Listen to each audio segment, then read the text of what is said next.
What is up, ladies and gentlemen? Welcome to the Totally Awesome Podcast. It's so bad it'll make you tap out. Your host, JoshAgeddon here, joined with the Colonist. What's up, my man? All right, WrestleMania 36. It's come, it's gone. I'm exhausted. I'm sure you are too, but I'm also excited to be able to share all of my very relevant opinions with each and every one of you. Yes, we always do. The most relevant opinions of all time, and we are also joined in spirit by Skyler Greenberg, who wanted to be here but was unable to attend this review. But he did send me a bunch of notes, and I'm going to be reading them as we go along, because he wanted his opinions to come across. So get ready for a night of belittling and slandering your opinion and breaking it apart into pieces. Just know, we do this out of love, Skyler. Out of love. We do this out of love. And I also want to say it's hilarious how there are just as many people in attendance for this review as there was for WrestleMania. But yeah. Sometimes that just goes to show we may actually outlive and outperform the attendance of WrestleMania. So dude, we're climbing the ladder. We're climbing the ladder. We're not even just climbing the ladder. We have now reached a peak with WWE. So when you say it's relevant opinions, by God, we mean it. Oh yeah. But he actually he sent me a Google Doc with his notes. And it actually has an opening statement. Oh, all right, I'm going to read the opening statement from your boy, Skyler. Shout out to Skyler. Hello, Joshua and Sean. Not using either of our gimmick names, which already points off. What else do we ever use? That is true. Hope you are both doing well during these crazy times. He capitalized during. I don't know why. This isn't going to turn into an... I'm an English major. I can't help it. Speaking of which, I hope everyone out there is safe and okay. Please wash your hands for 20 seconds with soap and hot water, but I love washing my hands with cold water. And keep 6 feet away from each other. Hashtag flatten the curve.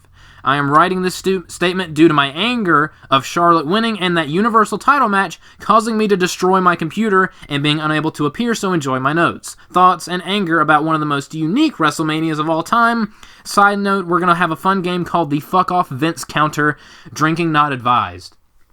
It's a pretty strong opening statement there by Skyler. Well, I'm gonna reply to that first by saying I was drinking the entire WrestleMania. Dude. And I gotta tell you, it did help move things along a little bit. It also helped that this was 2 days. I hope they continue this format. Me too. That's the best thing to come out of this idea-wise. Either have a shorter WrestleMania or cut it up into 2 days. I cannot with these 3-day-long WrestleManias anymore. I mean, both shows were over 3.5 hours long. Yeah. Not for nothing. Yeah. I'm just saying, they have 2 shows worth of programming. They usually show in the one show. Yeah, it's easier to digest. And also, I've solved this problem of the whole washing the hand things by simply just amputating my hands. I've been using 6-inch nubs to navigate my laptop for the past several days, and it really has been effective. Big brain, if you're ladies really and gentlemen. Concerned, just lop them off. Boom. Big brain. I'm going to touch your face now. Yeah, exactly. Sean, you're the best. Sean, you are the best. But actually, during night 1, I paused it so I can go to the store to get a Monster. They closed a minute before I got there. I was so pissed. Oh, it's brutal. Yeah, and now when stores are closed, they close. Oh, yeah. You are not getting in there at all. So, night 1, he actually did give a review of the pre-show match. Did you watch the pre-show? I caught the last end of the pre-show, heard 2 words of P. Rosenberg, and muted it until the show started. I don't blame you. Every time I see that man, my first words are, who is this guy? I was a little surprised that Corey Graves ended up making pre-show and not actually either any of the actual commentary teams. I know, right? I would have rather had him than JBL, but that's neither here nor there. But I didn't hate it either. Yeah. It was kind of nice to get a break from Corey. Distance makes the heart grow fonder. Yes. So he did give a review of Cesaro versus Drew. He said, so 2 of the best wrestlers in WWE, and we give them 4 minutes and 25 seconds on the pre-show in an empty arena. WTF, Vince, fuck off. Number 1. Already, still an enjoyable match, and Cesaro won with a UFO. He's never done that in WWE. Please give these guys more time. It's not like you're doing anything else with the stay-at-home order. some hot takes from Skyler here. I didn't watch the match. I see a trend here. Yeah. And I kind of suspect that most of this first night is going to be encapsulating that, because it was kind of that way with me in not so many words, but I understand. But yeah, on to the main show. I enjoyed the opening video package, and I think it's kind of funny that they used the same exact opening video package on night 2. But, I mean, what can you do? And I really liked the opening promo, but I thought that AC/DC's For Those About to Rock was a confusing song to put in with the pirate ships. Yeah. And the themes. What is with the pirate theme of this show? I don't get the pirate theme for this show. That's I'll tell you, because I'm actually a fan of their sports team. Tampa Bay's football team is called the Tampa Bay Buccaneers, which I happen to be a diehard fan of, for better or worse, mostly for worse. But now we have Tom Brady, so suck it. But that's why. So because this was going to be in Raymond James Stadium, they were probably going to use the pirate ship, which they have. They have a massive pirate ship that shoots out cannons when the Bucs score a touchdown. And I'm sure they were going to use that for some of their themed spectacles, as they always do. As you know, other than wrestling, I'm not much of a sports person. I'm very much a beta cuck. So no, it's okay. All right, that was not where I was thinking that at all. But Tampa Bay sports. I will always talk about the Buccaneers, but don't get me started on that. That will be a podcast for a different different time, talking about a different thing. I don't even know what sport the Buccaneers do, so that shows you what I know. It's the American footballs. It's the big pig skin thing. Oh, okay. So imaginary football. Got it. It's what Gronk used to do. Oh yeah. Oh, that's another thing. I don't get Gronk. I don't get it.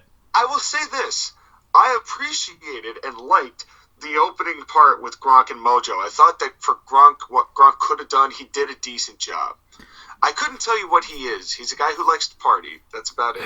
He's like a football player that also has Mojo Rawley's gimmick, which is why they put them together. Personality, the Mojo Rawley, though. But yeah, ladies and gentlemen, this was the most WrestleMania of all time. Like, they should have honestly renamed the show. Because this was not WrestleMania. It just wasn't. Well, you and I both agreed from the start, and I've maintained this now after coming from this. They should have just postponed the show for fans. Oh, absolutely. They should have just had fans for this. Mm-hmm. And now, to be said, that there is actually some redeeming qualities that came out of this show. Oh, yeah, absolutely. All together, and I will touch upon those. Because there's two categories. As a wrestling fan, the show was abysmal. But as an entertainment fan, it had its moments. Yeah. It had some very exciting things, but a lot of these deserved and needed a crowd to survive. Oh, absolutely. And we're going to be talking about that throughout the night. So, we kicked things off with Twisted Bliss. Why did he put... Okay, I don't know if that's their name. That's Alexa's finishing move. Gosh dang it, Skyler. Get on top of it. We had... Alexa Bliss and Nikki Cross versus the Kabuki Warriors for the WWE Women's Tag Team Championships. And these are Skyler's notes. Solid match between two good tag teams. The problem with this is that it was kind of a TV match, and this is WrestleMania. He was kind of bored with it. Twisted Bliss winning is cool. Again, I don't think that's their team name. But you only have two tag teams in this division. Now what? So I guess he thought it was okay, and honestly, I feel the same way. This was the first match that I watched with no crowd, and it took me a little bit to get into it because it was just weird. It was very trippy to watch This whole show felt like a rehearsal for WrestleMania that we were watching. It was weird. You pretty much just hit the nail on the head there for me. This match more than any other match on this show, but on WrestleMania either night, this felt like a practice match. Mm-hmm. Like between Nikki's clapping to try and rally one when there's no one to rally. All the pandering, like all the dancing from the Kabuki Warriors to nobody. It was like I took off points for every match where the people pandered to a crowd that wasn't there. I hated that too. There were people who didn't do that immediately got more cred in my book. Yes, I agree. It was glaringly obvious that this was just somebody rehearsing a pro wrestling show. And if you're a wrestling fan, that's infuriating. Yes. I could not... I will say, at least Asuka was as noisy as an actual crowd by herself. She was, and like on night 2, Charlotte and Rhea were also screaming their lungs out.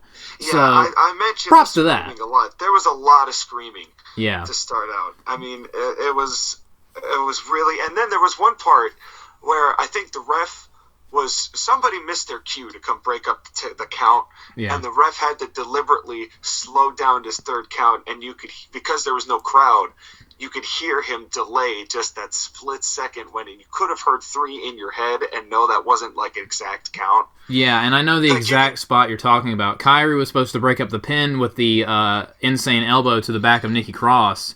But you know why she was late? You know the pose she does before doing the elbow drop? Yes. She did the pose and then did the elbow drop. And I'm just like, your partner's getting pinned. You're about to lose the titles. Just do the elbow drop. Don't pose. And who are you pandering to? Yeah, like, you don't... Oh, my God. And I actually got frustrated watching that.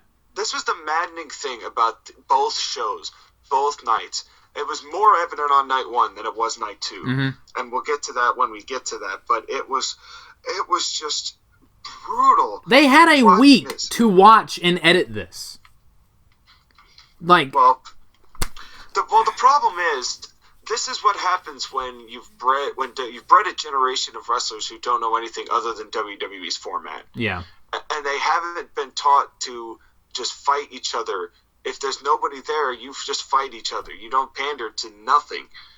But that's not, they're going to do a match the way WWE's format mandates they do a match, which means they're going to do the clapping at the right times and look at the crowd. And, it's like, it's no fault of the talent themselves.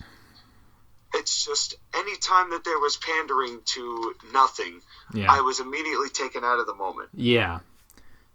But this match was fine. Alexa Bliss won with an awful-looking Twisted Bliss. Like, she gave her a Twisted Bliss kind of on Kyrie's legs for the win. It just looked kind of awkward. But that wasn't even as bad as the tag, like, forearm electric chair that Cole called the Doomsday Device, and I'm like, get that name out of your mouth, Cole. That's an electric chair, Cole, not a power bomb. It's different. That was not the Doomsday Device made famous by the Road Warriors. That would have had to have been a much heftier clothesline and a way no, Cole. Yeah. No, you stop that. But the match itself was fine. It was just weird getting into it because there was no crowd. And I've never seen a show like this before. I haven't even been watching the Raws and SmackDowns, so I'm not used to the empty crowd. So this was my first empty crowd wrestling show experience, and it just took a while for me to get into it. So it it hurt this match a little bit. I tried to after this to kind of see like, okay, if there was a crowd in attendance, how would they react to this? And I really do believe this would have been a hot start. I think that they would have done a good job if the crowd had been there, but because it wasn't, it didn't do it for me. There are a lot of decisions that they made on this show that I think they made because no one was there. For example, I 100% believe that if the coronavirus didn't exist and this just went ahead as planned, I believe that the triple threat ladder match with all the tag teams present would have kicked off the show. I think that they changed the match order because, from what they originally wanted to. When we get to that match, I want to talk about that match because I think that match could have gone on as advertised, as a triple threat tag. And we'll explain why a little bit later. But all in all, this match was probably good, but I was so jarred by the fact there was no audience that all I really said was I wrote down this really could have used the crowd. That might be a theme here. Yeah, I'm sensing a theme, Sean. Yeah, it wasn't bad. It wasn't bad. It wasn't bad. It honestly wasn't bad. I would have liked it a lot more with the crowd, but they tried hard, and I can't fault any of them for that. Next match, I don't even think I can give that much credit. We had Elias versus King Corbin. And as Skyler's notes read, piss break match. Accurate. Corbin lost on a roll-up. Dumbass of the year. I don't know if we can call him the dumbass of the year given the rest of the show. Good job, Elias. Now sing me a song on why you don't do shit. Why did this go 9 minutes? It could have been 5. I agree. That was 9 minutes? Yep. It felt like 3 years. It felt so long. Oh, my God. It was brutal. I said before the match was even over, this match could have been half as long. And I can't believe that only went 9 minutes. Dude. That's insane. Baron Corbin and Elias were on the main show, while Cesaro and Drew Gulak were on the pre-show. That is a crime. None of this Corbin-Elias feud made any sense. There was no heel. Corbin was a heel. Elias was something in between. And then the crowd pandering in this was like, come on. This makes this ridiculous in a painful way. And then they messed up JBL's microphone, so it was like 3 tones lower because they couldn't get the audio levels right all night. and they did that again when they had the ring bell shot. Owens couldn't hear either commentator. Yeah. So it was this match was just a snooze fest. I wrote so little on it because I couldn't care less. Me either. And I like Corbin. I like Corbin too, but and of course it ended via roll up because this feud must continue because WrestleMania is the show where feuds must continue. This was a show where the reaction to this whole situation was to overbook already overbooked matches. Mm-hmm. Yep. And that's how night 1 went. The whole night. Yeah. It was wrong. That match particularly was just grueling. It felt about as long as the Randy Orton Edge match was. And that was long. Yes. Oh God, we'll get to that. This is going to be a long review, ladies and gentlemen. Just want to let you know because this is 18 matches we're talking about. Jesus. This is what happens, though. I mean, they know this. This has always been. Even WrestleMania was one night. We always had massively long WrestleMania reviews. Oh yeah. But up next, I was surprised with the position of the match on the show. Although watching the match, I can kind of see why they put it on third. Becky Lynch defending the women's title, the Raw women's title, against Shayna Baszler. And these are Skyler's notes. So first off, these girls got 8 minutes and 30 seconds, and they got less time than Corbin and Elias. Fuck off Vince. Number 2. And now Shayna Baszler lost after her submission finish got turned into a roll-up on the big stage title match. Shayna Baszler is now female Samoa Joe. You ruined her. Fuck off Vince. 3. And where does Becky go from here? She has been champion for a year and beat everyone. I'm tired of her. I don't agree with all of that, but there are some things I agree with. For example, the finish of this match sucked. Well, Skyler has been smoking crack if he thinks that this feud is over. Oh, yeah. I mean, I think he does in general, but that's beside the point. I mean, we don't want to knock Sky, but yeah, that was... here's the thing. I want some of what he's having. With the finish. The finish was... I wrote down good match until the piss in my Wheaties finish. Which is kind of what this was. I mean, the match up to that point was good. Yeah, it was fine. Yeah, it was fine. They did that. Becky did that rock bottom on the apron, which of course Saxton had to say it's the hardest part of the ring. I just love WWE commentary, don't you, Sean? I missed Corey Graves. Yeah. They could have done. They did the 16-wheeler with Becky because, of course... to no one. To nobody, because they're forcing the Stone Cold Steve Austin thing. Yeah. Somebody made one comparison to it, and all of a sudden they think they've got the winning formula. But just like Charlotte's copter spot, now she has to walk all the way in and around the building. Yeah. To finally get to her entrance. Yeah.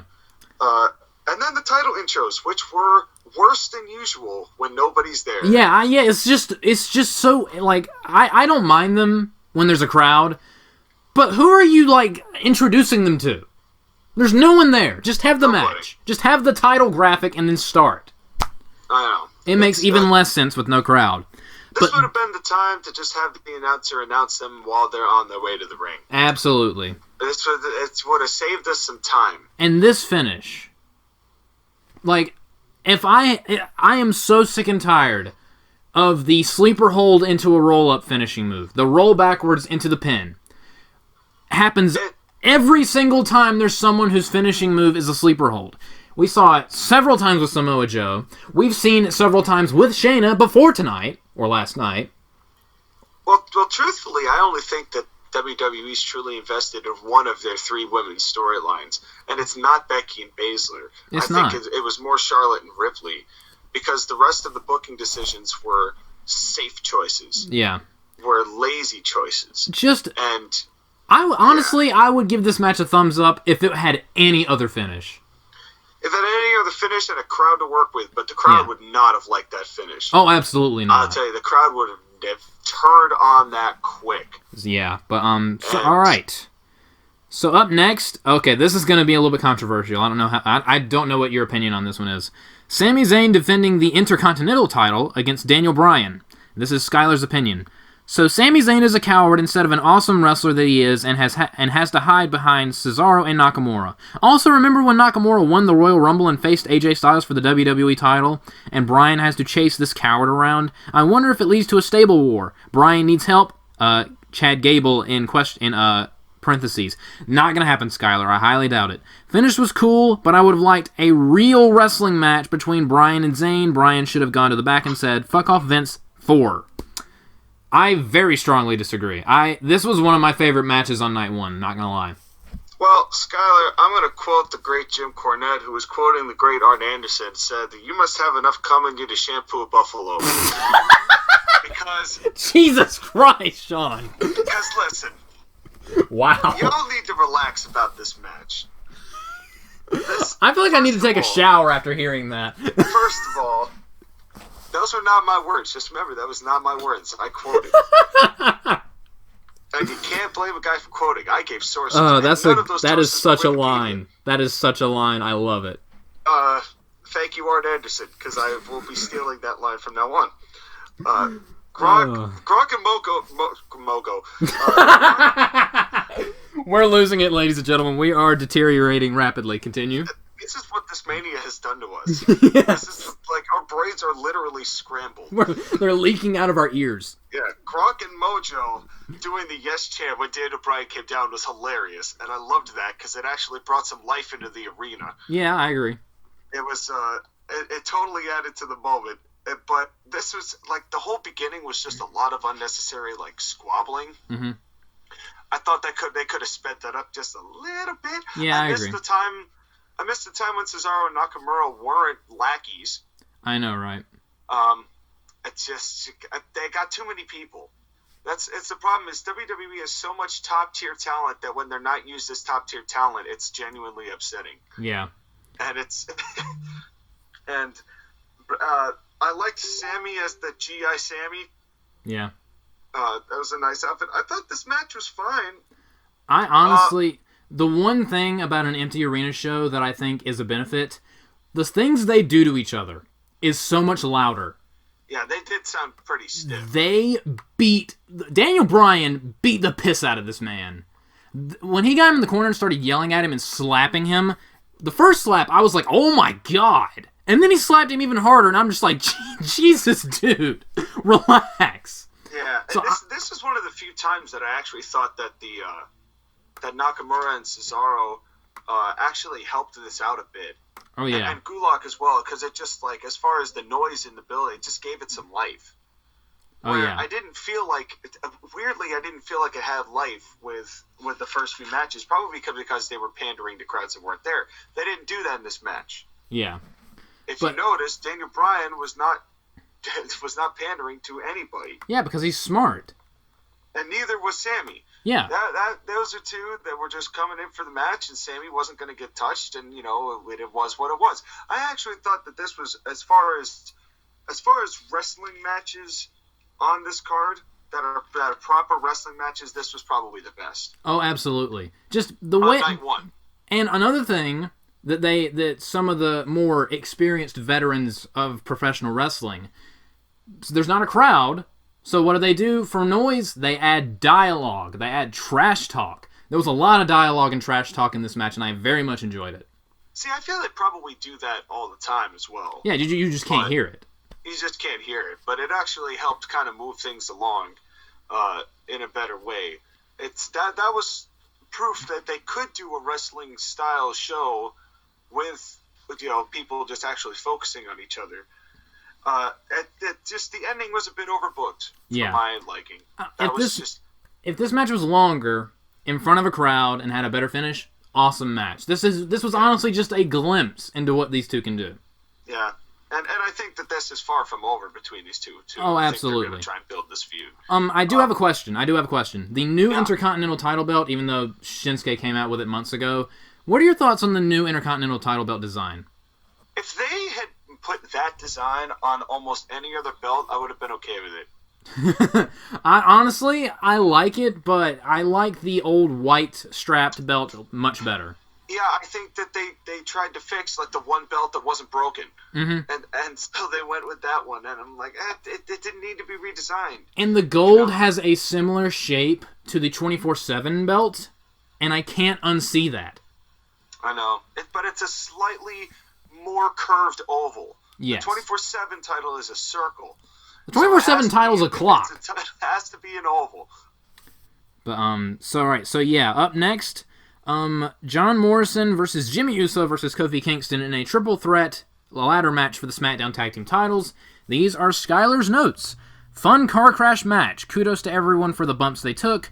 Some of those ladder spots looked nasty, I agree. Also loved Kofi's use of the ladder, throwing it at the Uso. Also, John Morrison walked across the top rope to do a Spanish fly to Kofi. Simply magic. Interesting finish. Kofi and Jimmy Uso are both idiots. John Morrison, big brain wins. Thank you, Skyler. Okay. I enjoyed this match. Yeah. It was a fun car crash. Where Kofi jumped off the ropes onto the ladder with John Morrison, turned that into a Hurricane Rana. That was insane. That was nuts. Yes. And there were a lot of very creative spots in this match. And I loved it when Jimmy Uso threw Kofi Kingston face first into a ladder and was like, I just flattened your face like a pancake, boy. That made me laugh. That was funny. That was very funny. That was funny. You know, but it's cool. It's funny because like you see way more of his personality if you watch like his up, down, down stuff. Mm-hmm. It's like I definitely recommend if you guys want to see some actual personality from these people that isn't so forced and contrived like it is on WWE programming. Watch some up, down, down. Particularly the Battle of the Brands. They're now having all of their roster. They're doing a SmackDown vs. Raw 06 general manager mode. Tyler Breeze and Xavier Woods. But they're using people from the show now, and they're having those people cut actual promos about the game on the people they're feuding with. Oh, that sounds wonderful. And it's fantastic. That sounds amazing. Chad Gable particularly is wonderful. But there's some quality promos on that whole thing. It's worth the listen. Also, Xavier Woods did a video with New Legacy Inc. where they were playing Uno, and Xavier Woods was hysterical when they were doing it. So he's funny. He's a funny guy. Really funny. But you know what wasn't funny? This match. I hated everything about this match. Okay. Do explain. Hear me out. First of all, how are we having a triple threat match for tag team championships? Especially if you're going to do that malarkey with the 24/7 title the week after that, where you had 15 wrestlers come and beat down Mojo Rawley so that Gronk could win the 24/7 title. Isn't that breaking all the protocol rules that you were supposed to follow? A, and B, if you were going to do that, then why not just have the 6 guys have a good triple threat tag title match? You know, it's like, put them in the right spot. Don't do it for a throwaway 24/7 title garbage. I 100%. I didn't even think about that, but you're right. Yeah, there was no reason this had to be a triple threat match if you were going to do that spot. That made no sense at all. And why would 3 dudes who are mad at each other fight with a ladder match? For what reason, except, I just feel like being a masochist. Kayfabe-wise, made no sense. Thank God they went with John Morrison. That's the one thing they did right here. If The Miz had shown up, I would have rioted. I would not have watched the match. Just threw things at your TV and booed.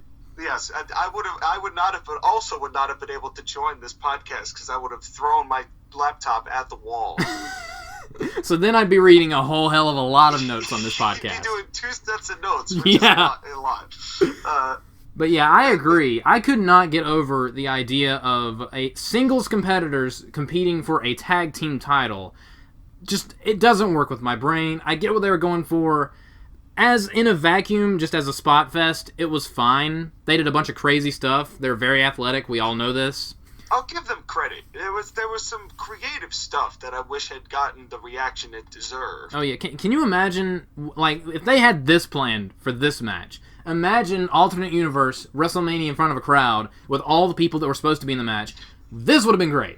It would have been insane. Like, Morrison's corkscrew looks great. Oh, yeah. But then everybody's silently selling. And you know they're silently selling because there's nobody there. Yes. So then they just, like, it's very quiet as they're all, like, trying to sell that they're hurt, but none of them sound like they're hurt. They're all mute. Yeah. And then I will say it was classy by Morrison when Kofi was going for that dive to the outside. It was classy by Morrison to drop the ladder and catch Kofi instead. Mm-hmm. I will give him credit for that. And then JBL sounded like he was a smooth jazz talk radio sell of a ladder match. Mm-hmm. Like, way to really be excited about the moment, which he clearly wasn't. Then the Spanish Fly was cool. That was my favorite part of the match. I'm not even going to lie. My favorite part of the entire match, other than the Hurricane Rana ladder spot, which I thought was nuts, Jimmy Uso tries to hit, or whichever, I still can't tell the difference between the Usos. I don't think anyone can. When he tried to hit John Morrison in the head with a ladder, but John Morrison, like, covered up and landed in the middle of the ladder and did get hit, and his head just perked up. He looked at the Uso looked at him, and boop, just right in the eyes, and then he hit him with the ladder. I died. Yeah, that was good. That was hysterical. That was good. The facial expressions, everything. When Kofi climbed the inside of a ladder, yeah, that was cool too. To actually fight Morrison, I thought that was also clever. Like, again, in a vacuum, this match was awful. But if you had gotten, if this was the match it was supposed to be, which it could have been, because they did the 24/7 throwaway crap, but they could have just kept three more guys in this match and not had an issue. And then they go with that finish, and I'm really getting sick of this company peeing in my food. And which is what I have written down here. And I had a bowl of pea soup thanks to these assholes. Oh, man. Because that finish was like laxatives at church. It was awful. Dude, Sean, you need to do stand-up comedy or something, because I love this. Listen, I'm all about John Morrison and Miz retaining their titles. But that was like the biggest cop-out. It was just the biggest cop-out. It's like the one way you don't want to see someone win a ladder match. Or, unless it's a guy giving a woman the first woman's Money in the Bank. But let's not talk about that. Oh, God. I can't believe that was 3 years ago, but time flies. And time flies, and I wish this match had flown right out of my wrestling show. This was blah. This was bad. This might be one of the worst ladder matches I've ever seen. No fault to the talent themselves. It's not even the match itself. It's everything surrounding the match. Yeah, They made the best of what they could there, but yeah. I no.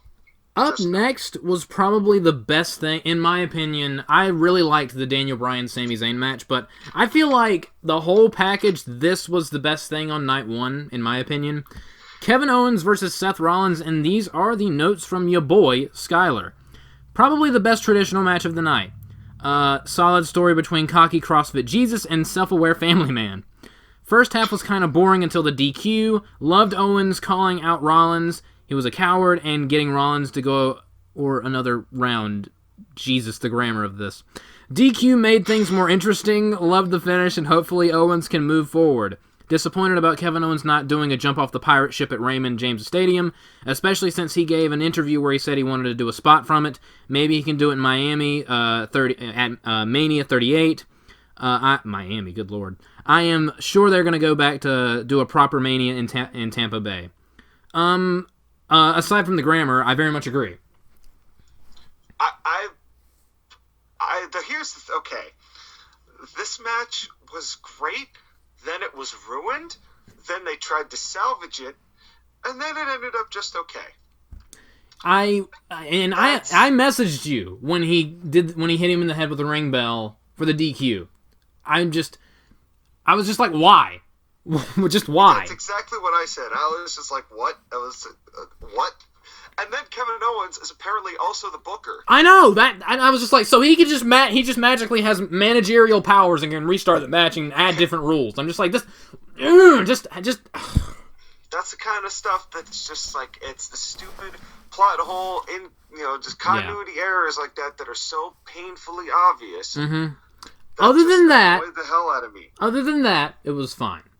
But the Rollins intro with the "Burn It Down" is not the same without the fans. Yes. Although, as a Christian, him being an evil Jesus wrestler character, I think is hilarious. I think it's great. I think he's given in to the CrossFit Jesus meme. Oh, absolutely. He's just become the CrossFit Jesus meme. Oh yeah, he's the dude. His heel nickname should be the CrossFit Antichrist. Dude, that would be awesome. God. That would be awesome. That's the edgy inner 13-year-old talking right now, ladies and gentlemen. But and another thing I will say, everything they do to each other sounds more violent with no crowd. Yep. These chair shots. Yeah, they were rough. Just the echo across the building, just spine tingling. Well, and these two were doing great. They both obviously have a great chemistry, which they've had probably since their Ring of Honor days. That Falcon Arrow on the apron, though. Oh, man. He bounced like a basketball. Brutal. Remember, Sean, it's the hardest part of the ring. Yeah, we know. And judging by Byron Saxton's tuxedo that night, he has obviously been hit on it a few times. Because whatever that silver paisley was to impress... Who was he impressing? Who was Byron Saxton wearing that for? I don't know. Like, just wear a regular tux, man. Things are going rough enough as it is. He wants to be interesting. He wants to be noticed, man. And full statement, full disclosure, I like Byron Saxton when he's cutting promos, but on commentary, he's insufferable. I mean, there's a reason why Corey Graves hates him in kayfabe, and probably in real life. Who could blame him? But another thing I loved is when Kevin Owens did the elbow drop from the sign, which looked brutal, looked like it sucked. That would have gotten a pop from the crowd. I loved Seth Rollins' groaning. That was some really good, like, guttural, Rollins gave birth. Yes, he did. And somewhere there was a little baby CrossFit Jesus. Dude, Kevin Owens' elbow went into Seth Rollins' stomach, and the baby came flying out because of that. Yeah, and somewhere on the Titantron is a little tiny CrossFit Jesus baby shape that they've had to, like, scrape off with a spatula. It's still alive, obviously. Oh, yeah. But it was and the right person won. Yeah, and the right person won. Here was the other thing, though. It's like when Seth Rollins, when he was taunted into going back, right? Mm-hmm. And Owens taunting Rollins. He could taunt Rollins, but if he really wanted to kick his ass, just go over there and kick his ass. I know. Don't wait for Rollins to come back. If you really wanted to fight him in what was allegedly some sort of blood feud, just go grab his ass. But he had to use his managerial powers to restart the match. His stroke in the company. He had to use his one night of having the book to make sure that he overbooked this match. This whole, if you had skipped that whole first finish BS, this would have been great. Oh yeah. It ended up okay. I just didn't care for the disqualification. Oh, God. That. I feel like that could have just been left out of it altogether, and I would have really enjoyed this match. I don't even want to talk about the next one. We have Goldberg. Heyman, by the way, before we do, that 24/7 bit was very cringe. It always is. R-Truth came up, and then Mojo won. That was cringe. And then Paul Heyman cuts a fantastic promo with Charlie Caruso, and Charlie saying, "Oh, Brock Lesnar's afraid, and Paul Heyman's afraid," and Charlie's outfit made me afraid because it was like this lime green turtleneck. I'm like, and in the same way of Byron Saxton, I'm like, Charlie, why? Of all the days on WrestleMania, why did you choose a yellow lime green turtleneck? I don't know why I was so obsessed with fashion on this show. It was very glaring that this was something that needed to be addressed. Oh, yeah. And if it's got to be me, it's got to be me. I did like that Paul Heyman scared her from behind. I thought that was a nice touch, but yeah. I'm not a big fan of Charlie in general because I think she's very condescending. And I just think she doesn't really get anybody over. This is going to sound a little problematic. I think she looks weird. That's all I'm going to say. She does. I understand what you mean. Anyway, can we talk about literally anything else other than this next match? Oh, come on. We can make it even quicker than the match was. We have Goldberg defending the WWE Universal Championship against Braun Strowman. A match with practically no build. And notes from Skyler. And I quote, "This match sucked ass crack." I agree. Braun is limited and Goldberg is old. They only did 2 moves, WTF. I know Roman pulled out for his health and safety, but are we also sure he didn't pull out for his reputation? Because there is no way I would ever want to. There's no way I would ever want to associate myself with Goldberg. Braun wins, yay, question mark. It was only 2 minutes long, thank God. Fuck off Vince, fuck off Vince, fuck off Vince. 5, 6, 7. Okay, first of all, I don't trust this guy's count, because he said that 3 times over one match, rather than having additional points to make. So I'm going to count that as 5, sir. Okay. You can't just say it 3 times and add it to the counter. That's not how this works. Anyway, Goldberg looked more exposed here than than his match with Regal. Thank God Braun won.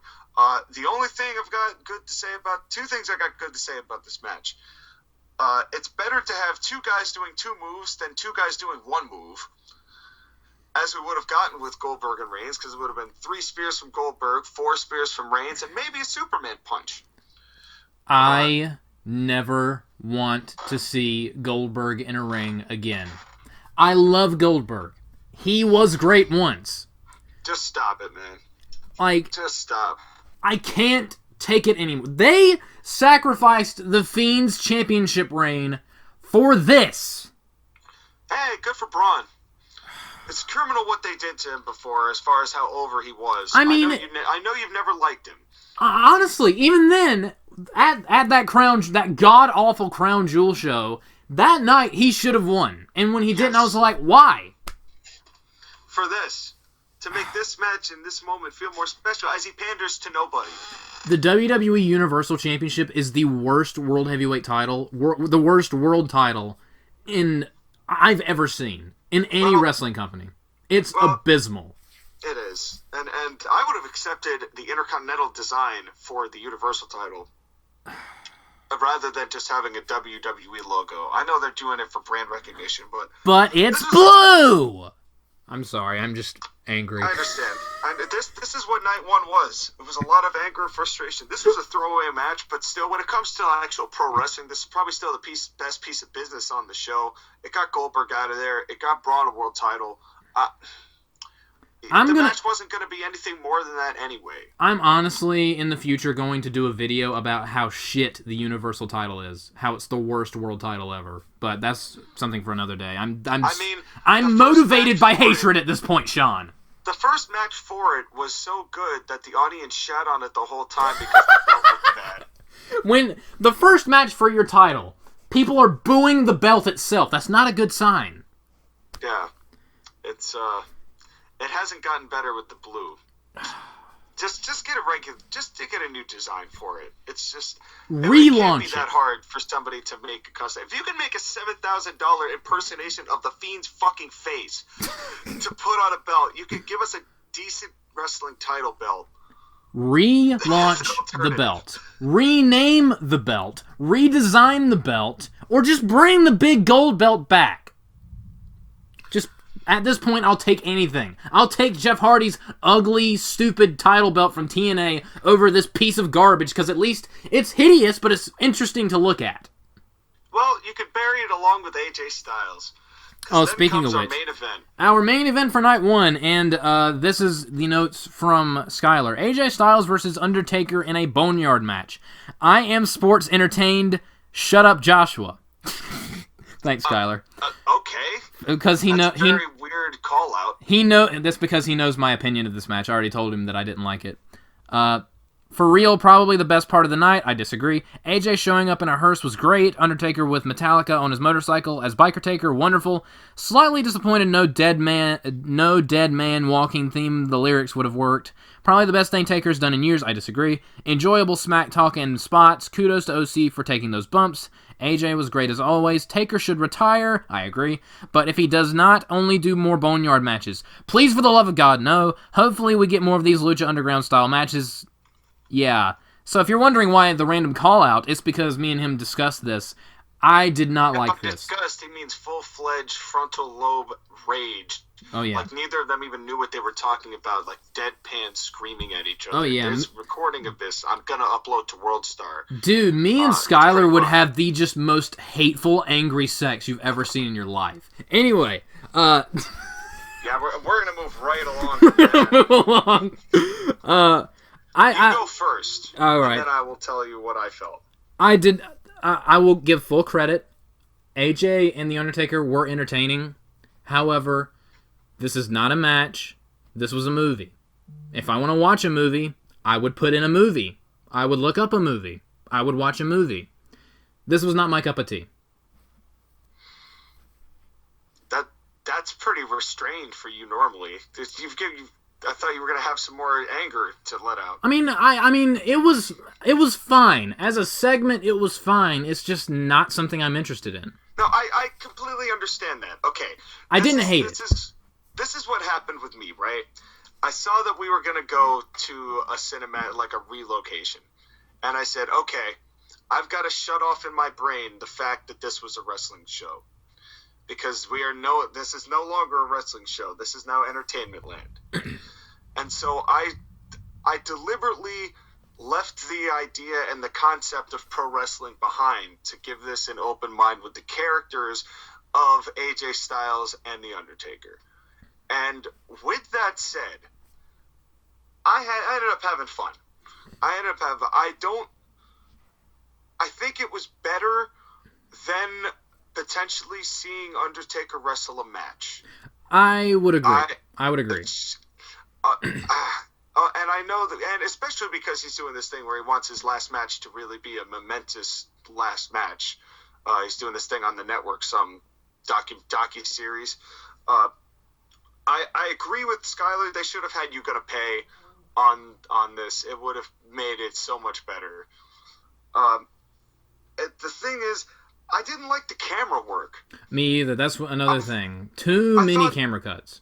It was too many camera cuts. They did a lot of very wide panoramics of the Undertaker. It was still a close-up shot of the Undertaker's head, but it was swooped all the way around from one side to the other, and they did that 10 or 11 times. And they played way too much background music. I thought the background music was if the guys at South Park had done a wrestling-themed movie, and it really was. It was hilarious because it was like you said, it was so over the top silly.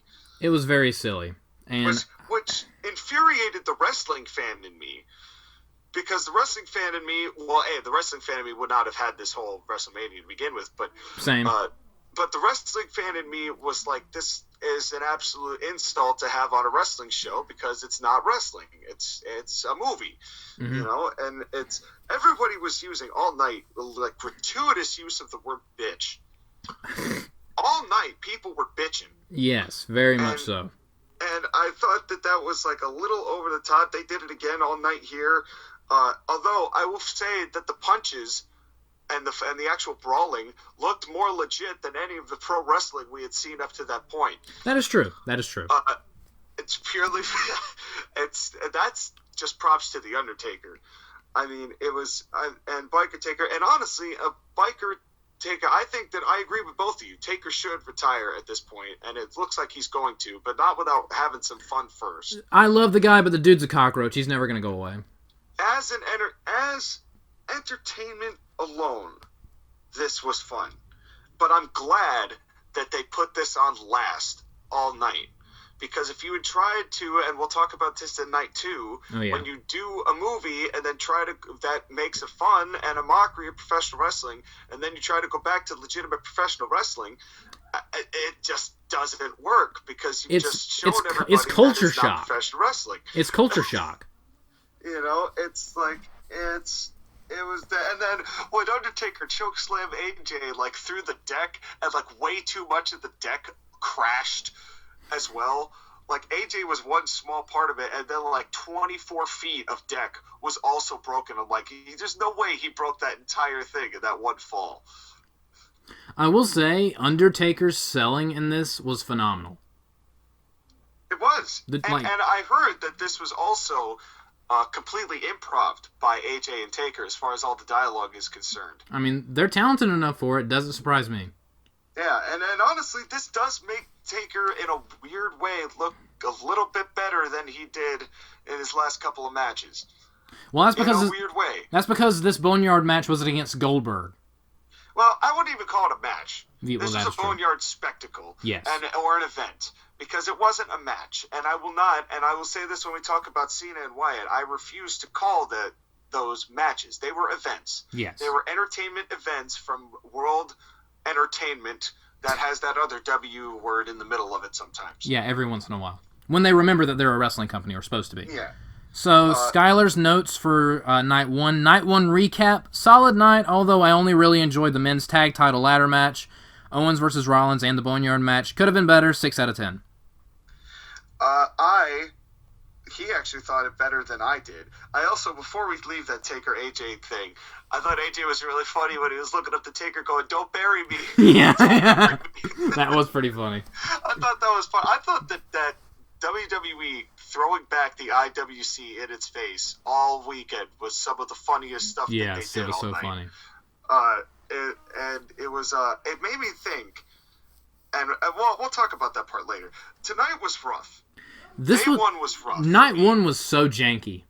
It was really rough. It Yeah. had a surprisingly outside-the-box ending. Yeah. But it was still mostly ass without a crowd. So I gave this a Brett certified 4 out of 10. I honestly, I'm for the first time ever, I'm not going to give a ranking for any of WrestleMania because it's true. I don't know how to for this. It's hard because it's always inevitably going to be in a league all of its own. Yeah. Because of the circumstances involved. But I tried to, the ratings were kind of hard for me, and we'll talk about that at the end too. At the time, I predicted last week, for those of you who listen to the Court Martial podcast, that this might just be the worst WrestleMania ever. And I think in some ways, as a wrestling show, it was. And Night 1 was way more evidence of that than Night 2. But with that said, let's move on to Night 2, Night 2, ladies and gentlemen, and starting with Skyler's notes, Liv Morgan versus Natalya. I honestly didn't even know that was a match. Liv Morgan... Yes. For some reason. Liv Morgan won with a roll-up, nothing match, blah. Okay. I didn't even know that match even took place. Me either, until just now. So, good job, Liv. Wait. Okay. Alright, so we kicked off the show with probably the best in-ring work of the weekend. Rhea Ripley defending the NXT Championship, the NXT Women's Championship, against Charlotte Flair to kick off Night 2.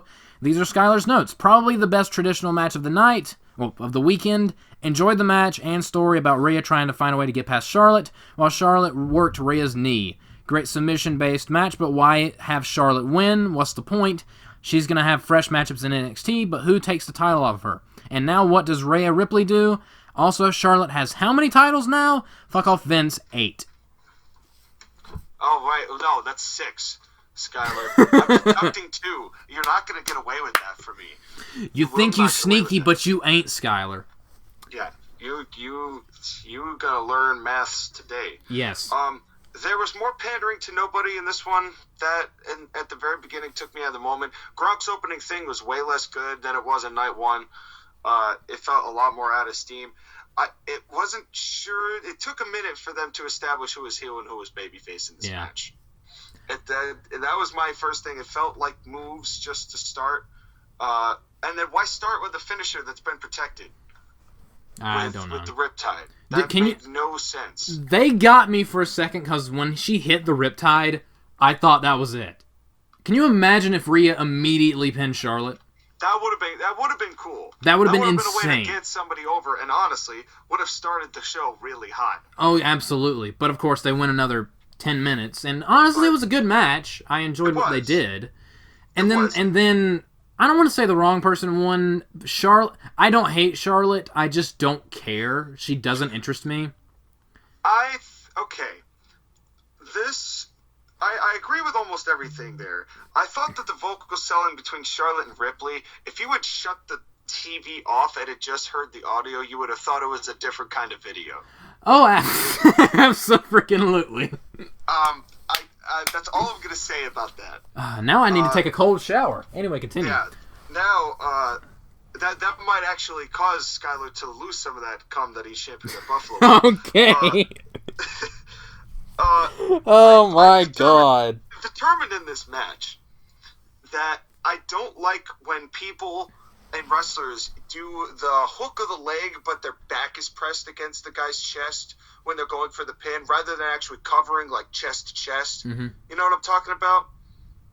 Yeah, yeah. Like, when you do a traditional cover and you hook the arm and you hook the leg and you really press down, as opposed to just leaning on the back of them and hooking the leg that way, I don't feel like it looks as good. It doesn't look like you're trying to beat them as much. You know, it looks like it feels to me like you're rushing it. I know that's like a really small detail, but it was really obvious with Rhea Ripley here, and I think she's great. It's just something that I've been catching more and more, especially now that I've been watching old territory stuff. I think her slapping the knee was great. Yeah. So it's like, get the bird up, you damn stupid knee. I thought that was good. I also really liked how a lot of people pointed this out on Twitter. Twitter loved the finish of this match, by the way, as you could probably imagine. She was dressed up as Vegeta during this match. Some nice cosplay from Rhea Ripley, which makes me even more sad that she lost. Vegeta should always win, even though actually in the show Vegeta hardly ever wins. He doesn't ever win. So it makes sense. Vegeta is a big talker, but he's more like Jim Cornette. Yeah. But I honestly, the reason why he did this is to bring more eyes to NXT to overtake AEW. That's the only reason why. Yes. Question: who is honestly going to switch from AEW to NXT to watch Charlotte? Charlotte is probably one reason why some people are watching AEW instead of WWE. And moreover, who's jumping from Raw and SmackDown to watch Charlotte? Yeah. Who's going to jump from their own audience to go and check that out? Just because you drench her in championships, that doesn't mean she's interesting or fun to watch. However, I will say that with some level of mainstream appeal, and because she does put on matches of good technical quality, I think that she will have a good run in NXT until she eventually drops it to Bianca Belair. Which is where they teased that feud for a while, especially when Ripley and Belair were having their feud before TakeOver. If Charlotte bumps NXT's ratings, I don't understand how the world works anymore, because I just don't see it. Well, I think only time will tell, but I am interested in the Bianca-Charlotte match, pending that Bianca actually wins it. But yeah, which I would assume they would have to give. They're going to give it to whoever the next real up-and-coming woman is, whoever beats Charlotte in NXT. And if that means that Rhea Ripley is obviously, I think that this feud is not over either, but it also means Rhea Ripley can go on to bigger things. Yeah. Which I think that title eventually was going to hinder her from. Dude, if Rhea Ripley eventually takes the title off Becky Lynch, I'll be happy. You know, you never know. You know, I honestly, I don't mind Charlotte winning this because I think it leaves more people more options. Yeah, it would have been nice. Double things up a little bit. It would have been nice if Rhea won, but I'm not gonna lose sleep over Charlotte winning. Although it is just, I mean, what can you do? Well, but here's one of the things I notice about this particular day. The outcomes of these matches were greatly benefited from the fact that there were no fans there. Yeah, I know what you mean. Because if the fans had been there, they would have booed this out of the building. Oh, absolutely. And it would have soured everybody from the start, and it would have made the next match feel like a turd in a picnic basket. Oh, yeah. So, speaking of that next match, Aleister Black versus Bobby Lashley. These are Skyler's notes. And he immediately starts it with black on black violence. Bobby. That's racist. That is racist. Oh my god. Skyler, what am I going to do with you? I don't know. Bobby Lashley's an idiot, that is all. That's literally all. Those three sentences. Okay. I don't even know what to say after that. I mean, he's not wrong, but he's wrong. Disclaimer, the opinions of Skyler Greenberg are purely his own and don't reflect the opinions of those representative at the Totally Awesome Court Martial podcast. I feel the need to disclaim. Oh my god. Before I talk about this match, I had one last thing with Charlotte versus Ripley. And wouldn't it have been so much cooler if Ripley had just passed out from the pain?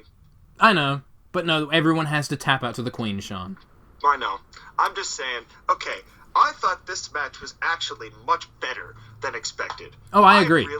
liked this match, actually. Dude, that belly-to-belly suplex on the floor was awesome. Was insane. I thought that Bobby Lashley looked so much better in tights than he ever did in trunks. They've obviously got some level of faith in Aleister Black, considering that they've been doing nothing but building him since he debuted, although as weird as his debut's been. I think Bobby being on the main show is great. Hey, Triple H and Kane, take notes on that neck breaker, will you? That's a nice ref. If you have not been listening to the Court Martial podcast, you would not get that reference, and you should be ashamed of yourself. But anyway.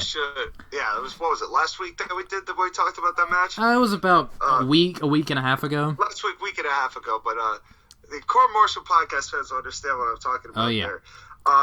This is one of the better Bobby showings, I think, since he's come back. Yeah, and I loved Aleister Black's attire. It looked really cool.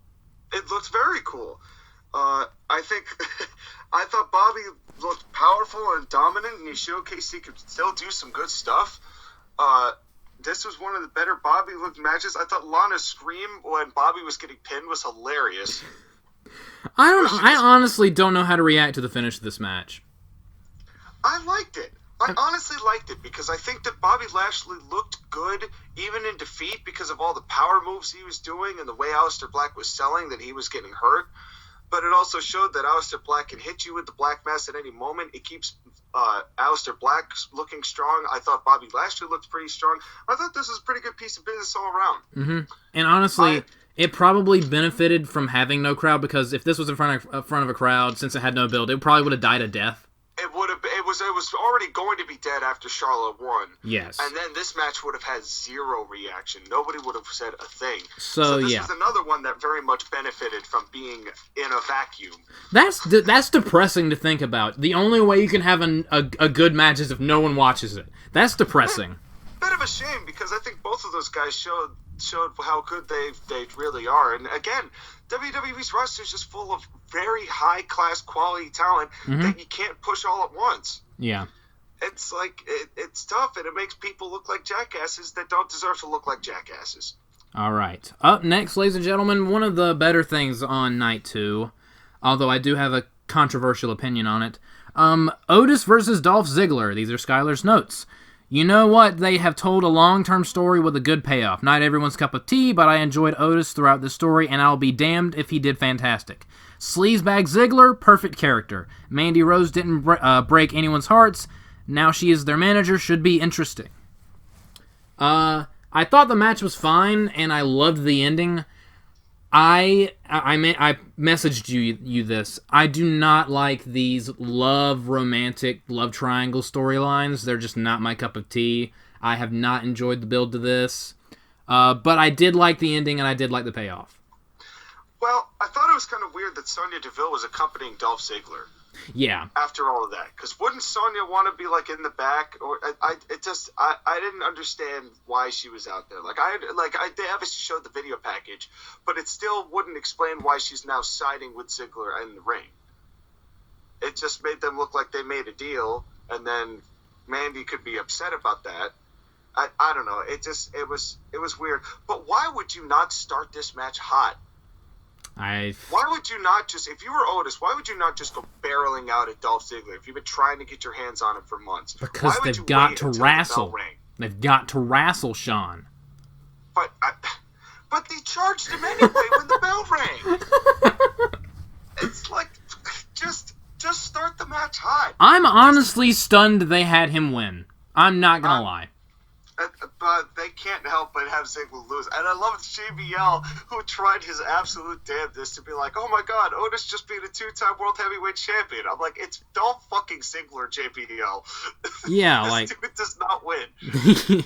He's made a career of losing. But JBL, I will say, also he had his dumb moments, but his funny moments in this one. Like JBL said, he said something like how Mandy Rose dumped Otis, which wasn't what happened because it was Ziggler in the text, but it's like, you can't be dumped if you never had the date to begin with, JBL. And then JBL is like, could you imagine if a girl like Mandy Rose actually went for a guy like Otis? PETA would step in. That was a pretty good line. And I thought that was a good line. I thought that was My favorite line was when they was talking about the camera showing what Sonya was doing. How it was like, "Oh, that's just CGI. That's fake news." I thought that was funny. Yeah. He was, for this match particularly, he was funny. He had some funny moments, but there were some things I didn't like about this match. I thought overall it was fine, but like the Irish whip into the turnbuckle where Dolph went chest first, that looked brutal. Yeah, he's very good at going clavicle first into the turnbuckle. But at the same time, Otis does a belly hump Hulk up to no crowd. To no crowd. And I'm like, that takes me out of the moment. So, like, how is that actually helping you up? And then, at the end, when this guy who's been who has a personal vendetta, who we've been told has a personal vendetta, this Dolph Ziggler, is just going, like, the Kool-Aid guy is like, oh, yeah. I'm like, no, you should just fight him. He's honestly built like the Kool-Aid guy, not gonna lie. Act like you're angry, but he didn't act like he's angry. He acted like a goof, and he didn't act like a goof. And this would have sold it a lot better for me. But it would have been over with the crowd, but the kiss was god-awful. Those two don't got none chemistry. I wonder how much money they paid Mandy Rose to have her kiss Otis. I'm very curious. Not saying anything against Otis, but... Maybe she wanted to. It looked awkward. You want to know what the first thing that came out of my mouth when they went when he carried her backstage? The first thing I said when they cut to black was, and then Otis took her backstage and destroyed her. Yeah, I was going to say, I hope she has a back pillow. Yeah. I hope she has a spare back laying somewhere, like a spare transplant spine somewhere. Well, God forbid she would need to have multiple neck surgeries. She's going to get one hell of a caterpillar. That was competing in the last man standing match. And there's nothing like a good segue. Oh, yeah. Beautiful segue. All right, so up next was Edge versus Randy Orton, last man standing. Skyler says, so Edge and Randy Orton had by far the best build of any storyline in years. It was a good storyline, but I don't know if I'd go that far. Nearly perfect to the point where the match would not matter. Don't know if I agree with that. But why did you give these guys 36 minutes? Could have shaved off about 10-15 minutes. I absolutely agree. They may still be wrestling as we speak. At some point, I started checking the time and tuning it out. Still, that finish was great, good match, but needed to act some time for other matches. I loved the way this match started, with Randy Orton pretending to be the cameraman, sliding in with the RKO. I loved that. That was great. Edge didn't pander. Yes, I don't think either of them did, but no, they didn't, because they knew that this was a serious fight. That They knew what they were doing and had to face each other. But then they went backstage into the weight area, and that's where Randy Orton tried to hang Edge with weight equipment a couple weeks after the Benoit documentary. So, wonderful timing, guys. Lovely. And it wasn't just me. Like, people all over Twitter was like, yeah, I got a little uncomfortable watching that one part. Part of me thinks that was deliberate. I mean, that's probably Orton just trying to get a laugh and trying to troll people. I thought it was a little tasteless, not gonna lie. But it didn't take me out of the moment. I was just like, I probably wouldn't have done that. After that was pretty good, though. Oh, yeah, it was. And then Edge did a weird like swinging senton thing onto a chair, which probably did more damage to his dick than Randy Orton's chest. That's a weird sentence. And after that, they should have just gone to the finish. But then they went another 3 days. Well, then thank you, WWE, for giving us a comprehensive tour of the Performance Center while you're having this match.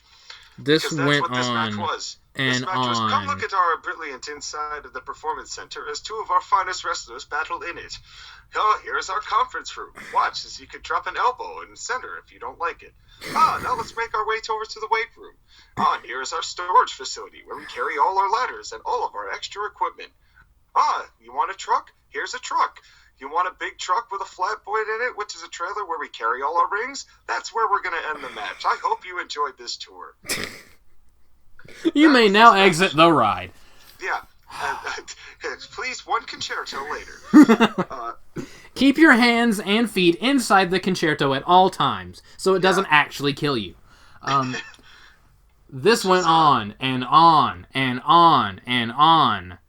Although I will say I liked the ceiling elbow drop where Edge was climbing on above the table. I thought that was cool. I thought that the DDT on the truck, I thought that was cool, and I loved the finish. Great. They could have cut off 10 minutes of this match, and it would have made a world of difference. This just dragged. That was my big problem. That's been my biggest problem with Orton lately. Because I've seen a couple hype-ups. Back when you were allowed to go to the gym, I would go on Monday nights, and I'd catch a little bit of Raw. And I always caught the Orton segments, either with Matt Hardy, with Beck Phoenix, or whatever. And they went on for the entire, half the time I was in the gym was just the Randy Orton segment, just taking forever. It'd be like a 25-minute segment, and it's like, this just barreled on and just dragged, and there was a lot of good spots in it. Yeah. But it was just, but I thought it was really funny. They get into the gym, they get into the weight room, and they're fighting in the weight room, and then all of a sudden the lights turn on. So thank you for whoever turned on the lights. So these men who are beating each other up with weight equipment could see. So it's also good to know, it's good to know that somebody over there is like, oh, hey, you should probably turn on the house lights. Yeah. So that was God forbid either of these men in this career-threatening last man standing match, God forbid they get hurt. Yeah, they trip and fall. But then it was like, I laughed because there was like, nothing could stop these two except the pipe and drape for the places they weren't allowed to go into. Oh, yeah. And then they fight into that spot like before they get into the interview area, and there was a whole lot of red lighting. Oh, yeah, I got Fiend flashbacks. I was like, was the Fiend about to jump out somewhere? I basically said, any way to get that red lighting incorporated into the show, huh? These motherfuckers and their stupid red light. Byron and Tom just aren't good at selling a match like this. This could have used the JR and King. Dude, they fell asleep. I honestly think they just... How could they... I mean, I was bored watching. How could they not have gotten bored watching? That was another thing. The commentary for this match sucked. They were, asleep. But there were some fun subtleties that they incorporated into this, like when they were in one of the backstage areas and one of the big crates that, that they always throw people into, one of those big black crates. One of the things on the side said pre-tapes, which I thought was a funny little gag, like, oh, hey, we know it's pre-taped. And then they go to leave the office area, and there's a door that has the IHOP logo on it. And I want to know where the IHOP drawer is. Maybe that's where the new gay kid all got pancakes.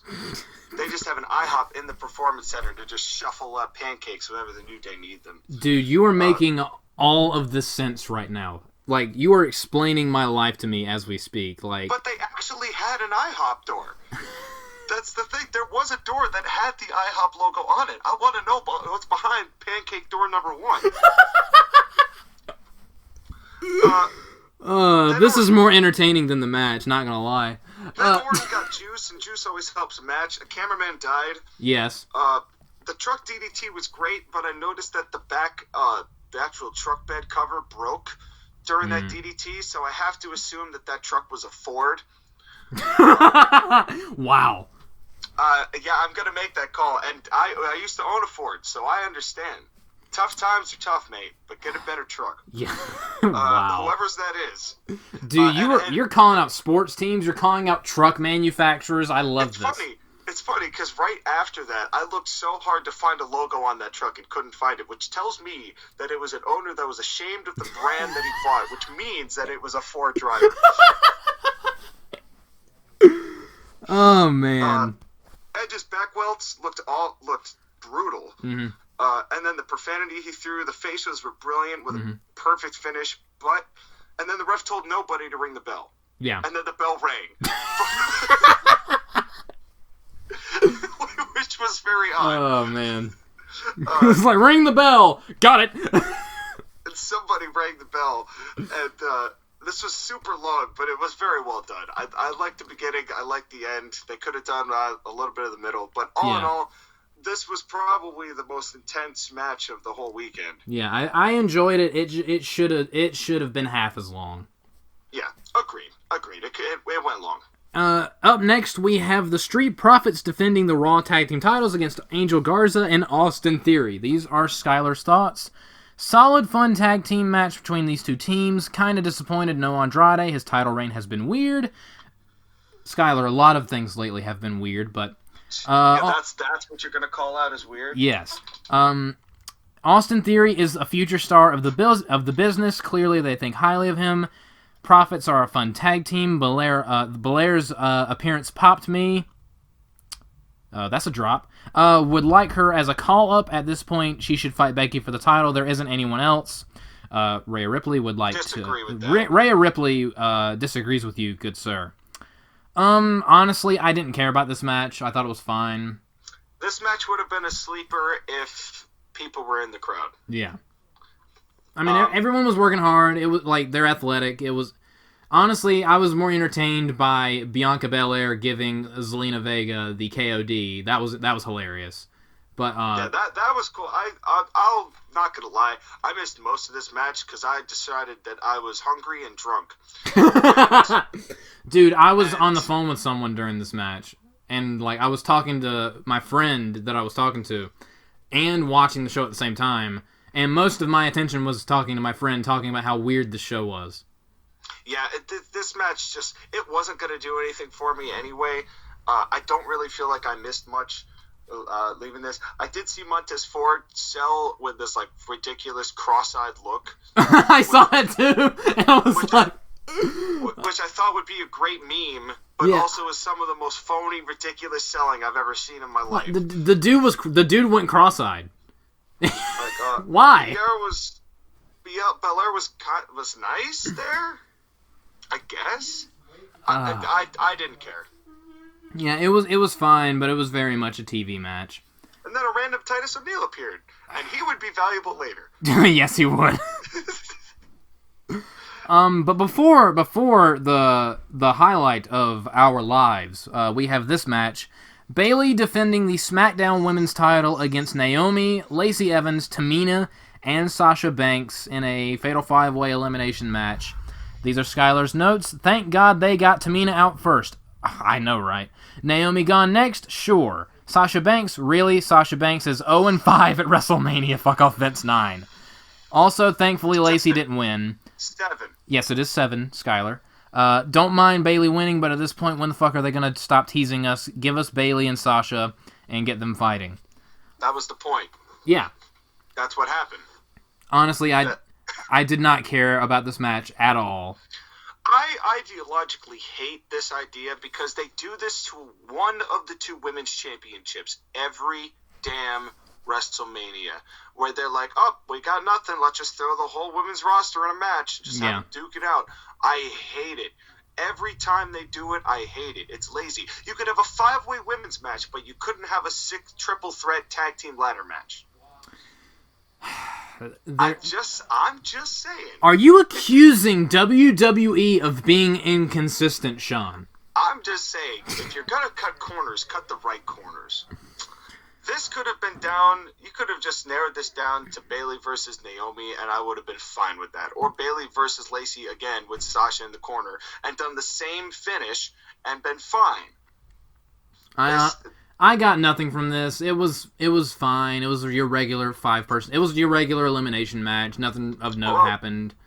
I will admit, I was still making food as the first part of this match began, because I was kind of in and out of watching the screen. So I got back in when Naomi came in and got eliminated. It was like that moment that Naomi was eliminated. I hopped back into this match, and then I was still on the phone.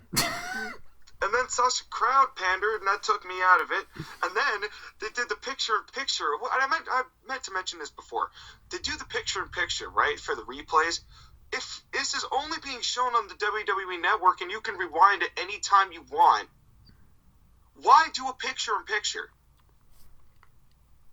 I have no idea. What sense does that make to miss the part of the action to review what you've already did, especially with no one there?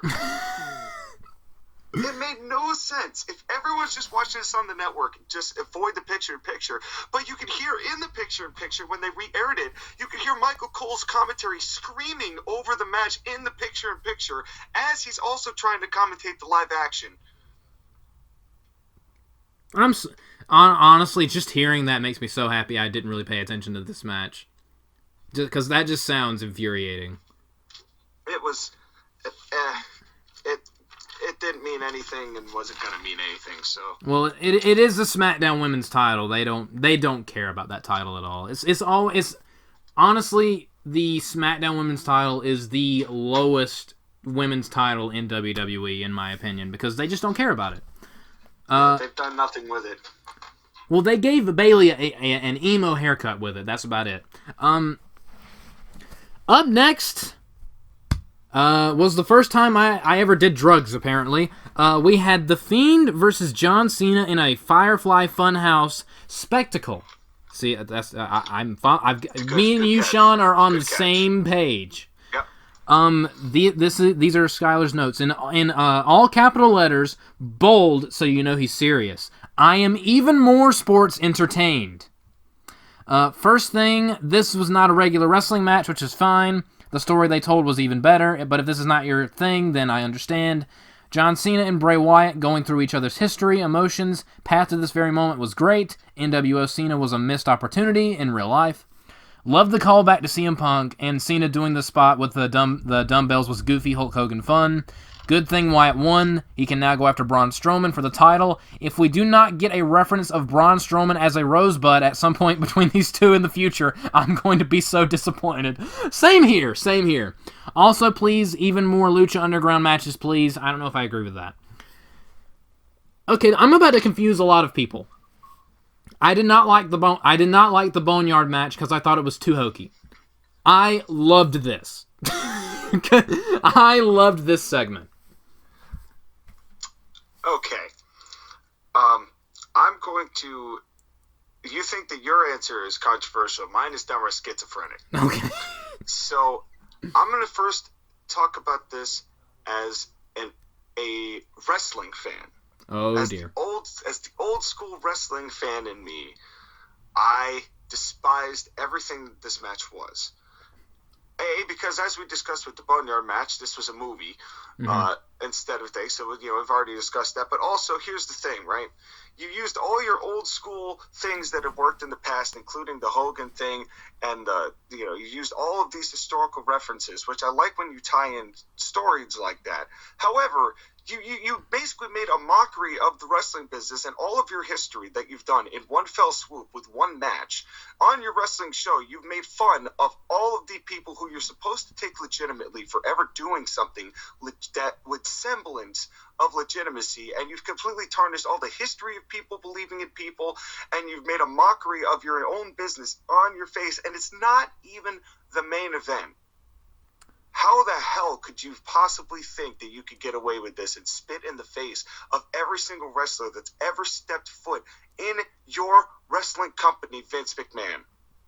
Fuck you, Vince. Make it 8. Honestly, looking at it that way... Okay, you have a butt. But... You have a nice butt. But anyway, continue. Thank you. This really is deteriorating.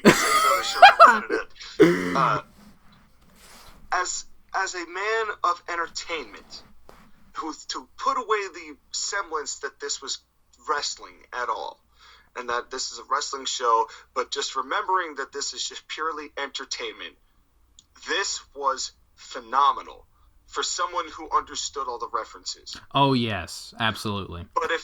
Which I did. But if somebody who was trying to, somebody who was not familiar with all those references was watching Mania for the first time here, they wouldn't get this match at all. Can you imagine all the little kids that watch this? I think that they're going to remember it fondly, actually. And this is what was interesting to me. Because, they did the Cena highlight reel. They layered, what was 2002? They layered 18 years of history into this one segment. Mm-hmm. And did it in a way as far as, I love the thing with, don't make the same mistake as he did at WrestleMania 30, or whatever, 30. Oh, yeah, it was 30. Yeah. Don't make the same mistake. Cena then finally giving in to all that anger and just beating him down with the whole NWO thing, which is, of course, what everyone has been teasing that they've secretly wanted, although it wouldn't have worked, by the way. Cena joining the NWO, but I thought that was great, still making reference to that, and then Wyatt finally putting the exclamation point on it and taking Cena out of the equation and coming out on top of this. All of this, and the Vince McMahon doll. Oh my god. Such good shit reference. He was like, this is such good shit. I just about lost weight laughing so hard. I was not expecting that. I fell out of my bed laughing when that happened. This was legitimately fun. And also, I think this is one of the best ways that you could possibly have John Cena on the show, given his acting career. Because obviously, taking bumps, we would love to see John Cena take bumps, but he's got a different life now. Yeah. So I'm sure that he was much more susceptible and in agreeing to do something like this rather than a full-fledged match proper, even though he probably would have done one. Okay, I'm going to explain, because I do think some people will be confused when I say I didn't like the Boneyard match, but I did like this. Yes, please do. This is the reason why. Okay, so the Boneyard match and this were very similar. Oh, Spectacle, I'm sorry. They were very similar. The main difference is the Boneyard Spectacle. It was wacky, it was hokey, but it was played as a serious thing.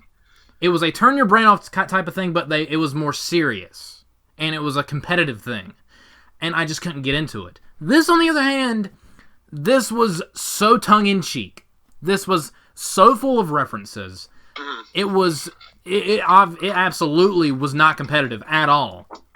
This honestly wasn't. I wouldn't even call this. I would call this less of a match than the Boneyard Spectacle. Oh, absolutely. The Boneyard thing took itself seriously, to an extent. Yep. This did not take itself seriously at all. I recognize that. It was Clark's wet dream. And I rolled with it. That's why I enjoyed this over the Boneyard match, because the Boneyard match took itself seriously, and I just did not like that. I could not take it seriously. This did not take itself seriously at all, and it worked for me. Well, this was truly true smart fan service. Oh, absolutely. And that's what it is. And here's the point I really wanted to make with this match. I truly envisioned WWE in 5 years' time, or however, depending on what this is, WWE, its main roster being a cinematic style show like this, or like Lucha Underground, but pay on a much higher budgetary level that isn't nearly as low budget looking as Lucha Underground was, but uses a lot more sets and cinema, but uses wrestling as its format, while Triple H runs NXT, which becomes the main wrestling format, traditional wrestling format style show. And it may end up being WWE's best piece of business, because a lot of these young wrestlers nowadays, because they only know WWE format is the thing to do, they may be so dissuaded by WWE transitioning to a cinematic actors using wrestling rather than wrestlers who act. There might be wrestlers out there who are so dissuaded by that they want to return to a traditional serious style format, and we might actually get a traditional serious style format show down the road if this is the direction they choose to take. But I don't know how much I'd like that, but they're clearly not doing well with wrestling as it is. Well, as traditional wrestling format. They have, in my opinion, they only have one thing to blame for that, and that is themselves and the way they book their shows. But that's a whole that's a whole nother can of worms. But I very much enjoyed this. It was insane. I felt like I was on drugs. I was laughing the entire time. Bray Wyatt singing Nikki Bella's theme song was brilliant. I loved it. I just thought this was hysterical. It was honestly a comedy show, and I loved it. But as you said, we went from this insanity to another legitimate wrestling match. Yes, and that's Jesus the other thing Christ. How after that are you supposed to recenter yourself and watch a wrestling show after you've just made, and this is the wrestling fan in me talking again, why would you then put pro wrestling that you want people to take seriously after making a mockery of the entire business that you've been promoting for 50 plus years? It doesn't make any sense. But Titus O'Neil's face after this Cena Wyatt spectacle made the show worth it alone. Honestly, this was the best thing he's done since the Titus World Slide. When Titus O'Neil just looked stunned out at the lid, that made me laugh harder than anything the entire show. It was the funniest part of the weekend, was Titus O'Neil's reaction to that funhouse. Just wondering what company am I working for right now? Yeah, it was questioning his life choices. It was great. But up next, we have our main event of WrestleMania 36. Brock Lesnar defending the WWE Championship, an actual world title in this company. Go screw yourself, Universal Championship. I'm sorry. Versus Drew McIntyre in our main event. These are Skyler's notes. See Goldberg and Braun Strowman. This is how you do a fucking 5-minute car crash. It helps both McIntyre and Lesnar can move. Violence at its finest. The right guy won. Drew McIntyre is a star. I 100% agree. Sad his moment could not happen in an arena full of people. I absolutely agree. I very much enjoyed this for what it was. This is what Braun and Goldberg should have been. This is what they tried to be and failed. This was a good version of it. This was basically Brock and Drew doing the Goldberg-Braun match. Except and just good. saying, hey, we're bigger stars, so... And we can actually move. We can actually do things. This reminded me so much of WrestleMania 34 with Brock and Reigns. The only thing missing was juice. And it really was. It was 3 F5s and then 4 Claymores, and that was it. And it showed that these types of matches don't work when there's nobody there. Because you're not getting the pops, which is the whole reason you do finish your heavy matches. Dude, can you imagine the reaction if there was a big crowd there? Can you imagine the reaction to Drew McIntyre kicking out of an F5 at 1? This would have been so much better. The stadium would have exploded. Match. But this was the final nail in the This Mania Needed fans coffin for me. Because it was like, this is the moment Drew should have had, surrounded by cheering fans. I was happy for the guy. It was awesome to see him as WWE champion, but man, it is such... It's a great thing, but it also sucks because... Oh, I promise you, this is going to hurt his title reign. The fact that he had no fans here for it, because I was talking about this on the most recent podcast. Think about how Sheamus' title reigns have all started. Sheamus started with getting the tables match victory over Cena, which was not much of a victory. That reign was minimalist, to be sure. Then he beat Daniel Bryan in 18 seconds. And that title reign was blah because the fans revolted against that. Then he beat Roman Reigns as possibly the only guy who they didn't want to see beat Roman Reigns for the world title at the Money in the Bank cash-in. Bad title reign starts are how bad title reigns happen. And I feel bad for Drew, but they're going to look back negatively at this title reign because of this. Not gonna lie. I feel bad for the guy. I hope you're wrong, but I think you might be right. It's not Drew's fault, but this is also how management's going to look at it. You know, this might be his one shot, but because they decided to rush this Mania, we're all going to be left thinking that his title reign and his world title victory are as such forgettable, and that's a shame. Yeah, and another thing. Speaking of that, speaking of that, they aired a commercial for Money in the Bank at the end of May. We'll see what happens. Couldn't do 6 people in a triple threat ladder match yesterday, but... yeah. My thing is, you got your WrestleMania. You were stubborn, you got WrestleMania. Stop. Just... Yeah, don't push your luck, guys. Off-season. Off-season. If there was ever a time to have an off-season, it's now. It's now. Don't have Money in the Bank. Like, have Raw tonight, sure. But then just stop. Wait till this whole thing dies down, and then come back. But that's not how they do things. He can't help himself. He can't help himself. Vince McMahon will not be defeated. Because this is a battle between Vince McMahon and nature. No, this is a battle between... Once, you know? Yes, this is Vince McMahon versus God, round 2. So, my day 2 rating for this was a 7. Because this show was... Day 2 was way better than Day 1 was. Day 1 was super janky, and Day 2, again, it had to compete with no crowd, which did it no favors. No. But it was much more consistent and solid than Night 1. It felt more like a wrestling show that was okay without fans. Yeah. So. It flowed better, I guess. But this is Skyler's notes on Night 2. A much better night than Night 1, with the only things pissing me off are Charlotte winning and Sasha losing. But the key is, I was not mad because of a bad match, unlike a certain Universal title match I can think of. Night 2 was much better, 8.5 out of 10. I think that's kind of a high rating. Yeah, it is. But again, me personally, I'm not rating this WrestleMania because I don't know how to.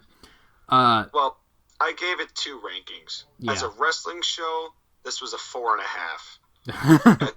Because I have to take points off for the hokey cinematic movies and as a wrestling show. Sean, and the crappy finishes and no crowd. Does it surprise 4.5 is you? kinda generous. Does it surprise you that I liked the Funhouse match given my history? Not really. You're a big fan of clowns, and Bray Wyatt's just fantastic. Yeah, that is true. Cena lost. I don't see how you couldn't have liked this. Oh yeah, and it had they made this is such good shit canon in kayfabe, so I can't hate it. And yes, I do love evil clowns. So, all right, so this is Skyler's final review. While we question whether WWE should even be doing shows at this point, I enjoyed the entertainment, and considering the circumstances, they were a welcome distraction from the real-world problems going on right now. Some matches work better than others, but thankfully this not on one night's because 18 matches would have sucked. I agree. Can you imagine one big 18-match show? That would have been awful. That would have hurt. That would have been awful. That would have just hurt. I would have probably fallen asleep and watched it over 2 days. Boneyard and Firefly matches being Lucha Underground-inspired matches were interesting, and wonder if WWE does more of this the longer this goes. Overall, he gives this a 7.5 out of 10. I think that's a little high and a little generous. I'm stunned, honestly. I liked more matches than I didn't, but I cannot give a higher score because while many of the matches were good to great, none of them were elite upper echelon matches, and the bad matches were really, really fucking bad. Anyways, that's all crowd dependent. Really. Oh yeah, I agree. Anyways, thank you for reading my notes, and hopefully I can be on the next podcast. Fuck off, Vince 10. I think you mean 9, Skyler. 9, that's right, because I gave you 1. Yes, he gave you 1. I gave you 1. Sean is a generous man, and you my heart, owe him your gratitude, Skyler. That's right. And my final ranking for this was just as an entertainment spectacle, because it really was, part of it was a wrestling show and part of it was entertainment. That got a 6.5. All right. Because there was entertaining things. Thank you, Skyler, for contributing. This is, as always, been what a WrestleMania. Yeah. I dreamed. I honestly, this was the weirdest WrestleMania. I thought that what would WrestleMania was? I thought the WrestleMania, remember the one we reviewed back in 2018? That was the weirdest WrestleMania ever, back when Braun Strowman won a title with a 10-year-old. That was a weird show, too. Oh, God, that's giving me gas. It's been an hour and a half, Joshua. You can't give me gas. Dude, poor Braun Strowman. The only 2 titles he's ever won. He won a championship with a 10-year-old and then won the crappiest world title ever inside an empty arena, and no one liked the match. Poor Braun Strowman. This poor man. But thank you guys so much for listening to this very long review of a very long show. My lungs and throat hurt. I'm going to go drink something. Not alcohol, but I will drink something that is unhealthy. I will drink something very unhealthy. But yeah, thank you guys so much for listening, and we'll see you guys next time. Peace, y'all.